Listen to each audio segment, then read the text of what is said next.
Now that you're probably thinking about the details of your move, you're wondering, how am I going to take apart my bed? Or who's going to put it back together? What about the entertainment center or any of the components that might require any assemblies or disassemblies?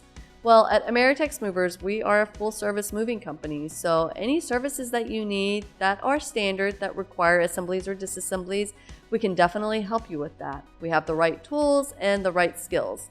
Now, if it does involve something that is more detailed, that involves instructions, or just something that's a little bit outside of the norm, let's say a Murphy bed or some sophisticated cubicle workstations that have certain configurations based on the floor plans of your space. As long as there's a project manager giving clear and concise instructions, our movers are there to follow the instructions and make sure that they create a stress-free experience. For liability reasons, there are certain assemblies and disassemblies that we're prohibited to do, like appliances that include any type of water connections directly to the wall.